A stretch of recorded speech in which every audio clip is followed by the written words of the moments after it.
पर 2002 से लगातार उनकी बात करती है जो पिछड़े पिछाड़े गए लोग हैं, वंचित वर्ग के लोग हैं, चाहे जिस भी जाति विशेष के हों, चाहे जिस भी जाति समुदाय के हों, चाहे जिस भी धर्म के हों, अगर वो गरीब हैं, अधिकार से वंचित हैं, संवैधानिक अधिकार से वंचित हैं, तो उनकी बात सुहेलदेव भारतीय समाज पार्टी करती है। और उत्तर प्रदेश में प्रत्याशियों की घोषणा में सबसे पहला प्रत्याशी मैंने आज ही नहीं 6 महीना पहले ही घोषणा कर दिया था।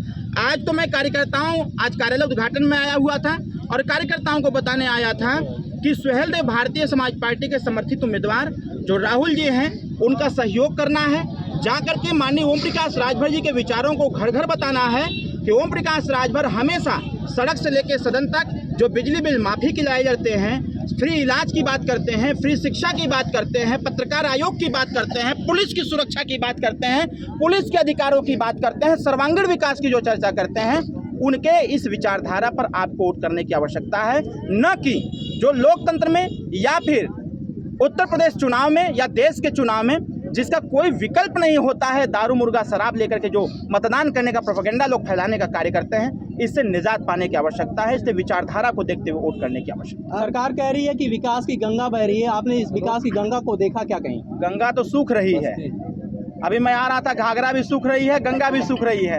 ये विकास की गंगा टीवी चैनल और कागजों पर दिख रही है, क्षेत्र में नहीं दिख रहा है। हम जहां बैठे हुए हैं यही की समस्या है। बहुत विधायक यहां आए, बहुत लोग हैं, विकास की गंगा ऐसी बह रही है कि इसी टाउन एरिया में आपको सड़कों पर दिख जाएगा कितनी विकास की गंगा बही हुई है। आपके कार्यकर्ताओं के साथ यहाँ पे मारपीट का प्रकरण सामने आया है, इसके लिए आपने क्या इनिशिएटिव लिया है? देखिए, ये सूचना मुझे आज मिली है, मैं इस पे कप्तान से बात करूंगा, क्योंकि लोकतंत्र है, चुनाव हो रहा है। चुनाव में किसी को धमका के, डरा करके या फिर उसको मार पीट करके न तो प्रचार प्रसार बाधित किया जा सकता है, जबकि ये नियम में है भी नहीं। और ऐसी स्थिति आज मेरे सामने आई है। मैं इस पे आज ही बात करूंगा कप्तान से, यहाँ के सीओ से बात करूंगा, यहाँ के एसओ से भी बात करूंगा। अगर इस प्रकार का कृत्य हुआ है तो दोबारा ऐसी गलती न हो, नहीं तो सुहेलदेव भारतीय समाज पार्टी बाध्य होगी थाने का भी घेराव करने के लिए और सीओ साहब का घेराव करके ऐसे जो दबंग प्रवृत्ति के लोग हैं जो मतदाताओं को धमकाने का प्रयास करते हैं, इसकी शिकायत चुनाव के ही दौरान हम भारत निर्वाचन आयोग और राज्य निर्वाचन आयोग से भी करने कार्य करेंगे कि ऐसे लोगों पर कानूनी कार्रवाई। आपके साथ राजभर समाज ही है कि और भी समाज भी? अभी हमारे मन से विभूषण मिश्रा जी भाषण दे रहे थे जी। हम तो बैठे बैठे देख रहे थे कि 20 लोगों का नाम इन्होंने गिना दिया। हमारे यहाँ चौधरी जी हैं, यादव जी, अभी हमारे एक वक्ता ने यादव जी लोगों को खड़ा किया कि यादव कितने लोग हैं, सब खड़े हो गए। मुस्लिम कितने हैं, सब खड़े हो गए। प्रजापति कितने हैं, खड़े हो गए।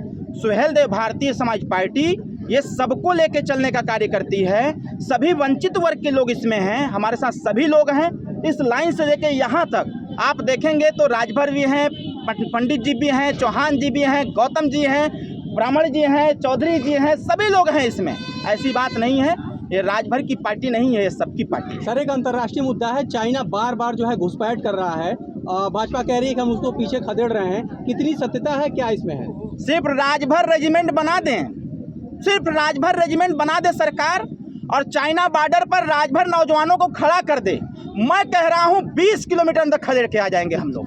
20 किलोमीटर। इतिहास गवाह है राजभर समाज का। जब इस देश में सारे राजा परास्त हो गए थे तो एक राजा बहराइच का चक्रवर्ती सम्राट राष्ट्रवीर राजभर महाराजा सुहेलदेव राजभर जी ने 1.5 लाख विदेशी आक्रांताओं को गाजर मूली की तरह काटा था। सरकार लोकतंत्र है, लोकतंत्र सिर्फ राजभर रेजिमेंट बना दे और हम लोगों को छूट दे दे, हम लोग चाइना बॉर्डर पर चले जाएंगे, दावे के साथ 20 किलोमीटर लेके आएंगे।